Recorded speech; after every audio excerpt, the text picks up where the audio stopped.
নমো নমঃ সুপ্ৰভাতম শ্ৰীমদ্ ভগবত গীতামৃত আজি শ্ৰীমদ্ ভগবত গীতাৰ জ্ঞানযোগ নামৰ চতুৰ্থ অধ্যায়ৰ ২৬ সংখ্যক শ্লোকফাকি হৈছে এনেধৰণৰ শ্ৰোত্ৰাদীনিন্দ্ৰিয়াণ্যন্যে সংযমাগ্নিষু জুহ্বতি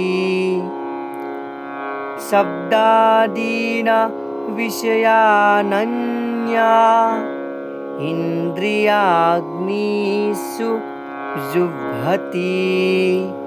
এই বিশিষ্ট শ্লোকফাকিৰ বক্তা হৈছে শ্ৰীমদ্ ভগৱত শ্ৰীকৃষ্ণ।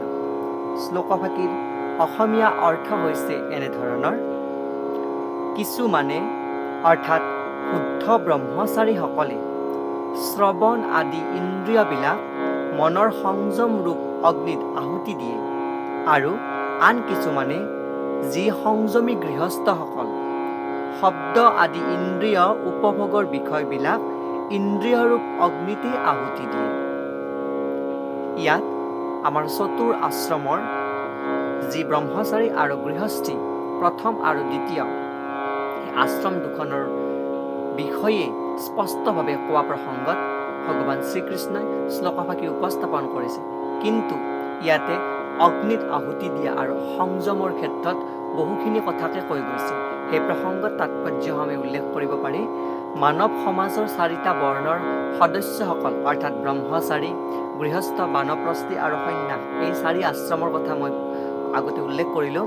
এই সকলোৱে উত্তম সাধক বা অধ্যাত্মবাদী হোৱাটো বাঞ্ছনীয়, যিহেতু জন্তুবিলাকৰ দৰে কেৱল ইন্দ্ৰিয় সুখ ভোগ কৰাটোৱেই মানৱ জীৱনৰ উদ্দেশ্য নহয়। সেইবাবে মানুহে যাতে পাৰমাৰ্থিক জীৱনৰ পূৰ্ণতা লাভ কৰিব পাৰে তাৰ বাবে 4টা আশ্ৰম ব্যৱস্থা কৰা হৈছে। এই 4 আশ্ৰমৰ ব্যৱস্থা কৰিছে। ব্ৰহ্মচাৰীসকলে গুৰুৰ তত্বাৱধানত ইন্দ্ৰিয় উপভোগৰ পৰা আঁতৰি থাকি মনটো সংযম কৰিবলৈ শিকে।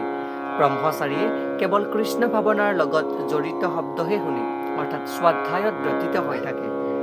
জ্ঞান লাভৰ বাবে শ্ৰৱণ পৰিহাৰ্য, অৰ্থাৎ শ্ৰৱণেন্দ্ৰিয়ক সম্পূৰ্ণভাৱে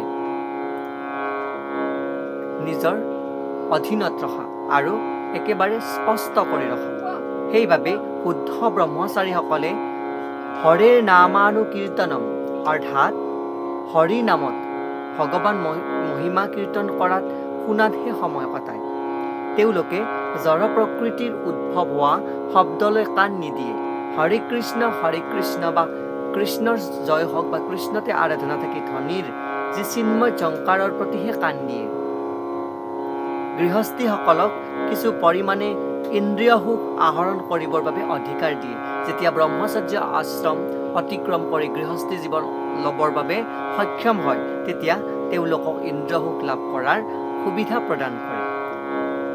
তেতিয়া মৈথুন, মদ্যপান, মংসভক্ষণ আদিৰ প্ৰতি মানুহৰ এক স্বাভাৱিক প্ৰবৃত্তি জন্মে। তথাপিও সংযমী গৃহস্থসকলে যৌন সুখ বা অন্যভাৱে ইন্দ্ৰিয় সুখ আহৰণ কৰাৰ ক্ষেত্ৰত সীমা চেৰাই নাযায়। তেওঁলোকক সংযমী গৃহস্থী বুলি কয়।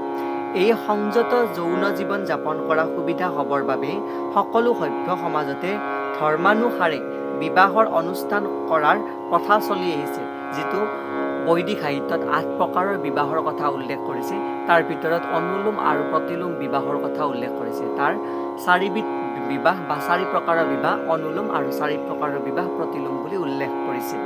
এই প্ৰসংগে মই পৰৱৰ্তী পৰ্যায়ত উল্লেখ কৰিবলৈ প্ৰয়াস কৰিম। অনাসক্তিৰ ভাৱেৰে সংযতভাৱে যাপন কৰা যৌন জীৱনো এক প্ৰকাৰৰ যজ্ঞই, কাৰণ সংযমী গৃহস্থই এইদৰে এটা উন্নত চিন্ময় জীৱন লাভ কৰিবৰ বাবে নিজৰ ইন্দ্ৰিয় সুখৰ বাবে থকা যি আগ্ৰহক যজ্ঞত আহুতি দিয়াৰ দৰে পৰিত্যাগ কৰে। এয়াই শ্লোকফাকিৰ সৰল গুণাৰ্থ। ধন্যবাদ।